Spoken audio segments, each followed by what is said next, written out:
The 911 GT3 RS is and has always been Porsche's gift to the car world.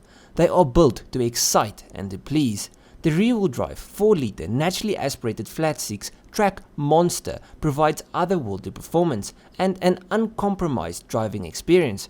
And with the new model, it is no different. The 2023 model gets some insane aerodynamic parts, a new DRS system, a 518 horsepower naturally aspirated flat-six engine, and one of the biggest damn wings you will ever see on a street-going car.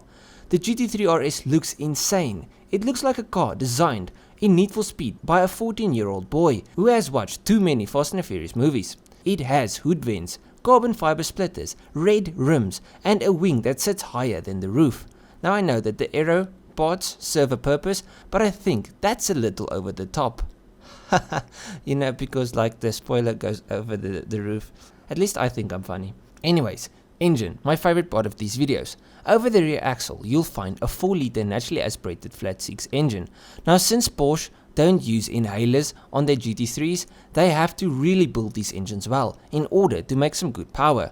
This flat-six features 6 individual throttle bodies and new cams with modified profiles. These changes raise the power from 503 horsepower to 518. Now, like the previous GT3s, this thing loves to rev, and the engine can spin all the way to 9,000 RPM. And when you climb through the revs, you will be blessing everyone around you with this noise.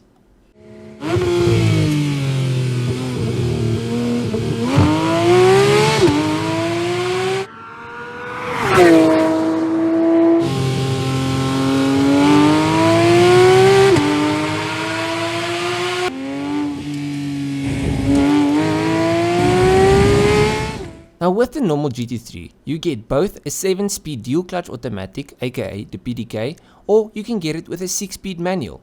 Now the RS will only be available with the PDK box, which is faster but less engaging. As an example, the normal GT3 manual reaches 60 in 3.3 seconds, while the PDK Auto does the same sprint in just 2.7 seconds, so more than a half a second between the two.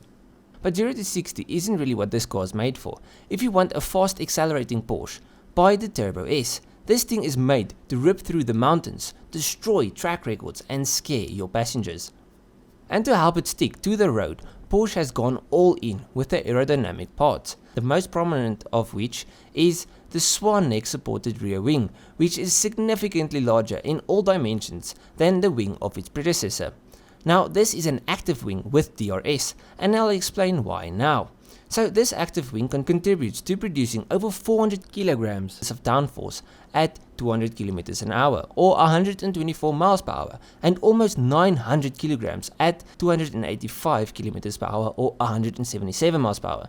This means that the increased downforce also results in additional drag at higher speeds, which isn't ideal. We want all the downforce in the corners, but we want less drag on the straights to increase the top speed and straight line performance, and that's where the DRS comes in. The driver activated DRS stalls the wing to reduce drag at high speeds. This means you get the best of both worlds.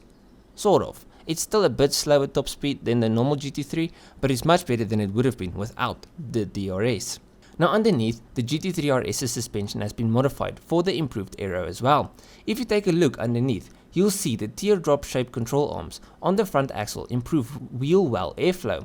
The RS also has a wider track over the normal GT3, which makes some space for wider, stickier tires. In fact, this thing has 275 tires up front. That's pretty damn wide. As for the rear, you'll find a set of 335s.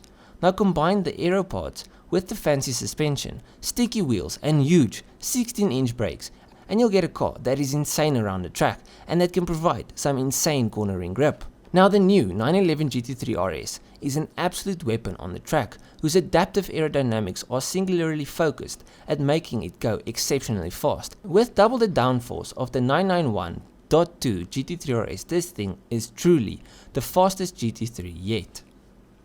But that is what we expected. A GT3 RS should be amazing around a track.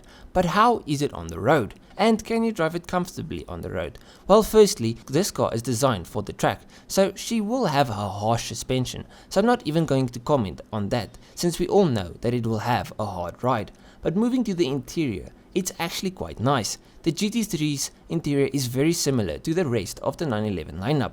On the inside you'll find a 10.9-inch touchscreen infotainment system that has Apple CarPlay. Then on each side of the analog gauge you'll find a 7-inch screen that can relay all the important info back to you while you race around the track.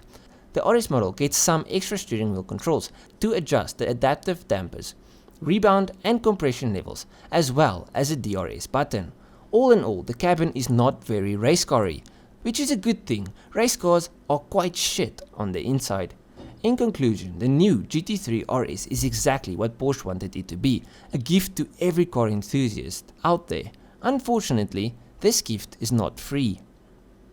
Anyways, let me know down below what you guys think of the all new GT3 RS. Would you take this one, or would you opt for the little bit toned down normal GT3, or are you more a fan of the insane acceleration of the Turbo S? Let me know down below. Now if you enjoyed this video, leave a like and subscribe, and if you enjoy anything car related, this is the place to be. I make tons of car videos, so leave a like, subscribe, and I'll check you guys in the next one. Cheers, eh?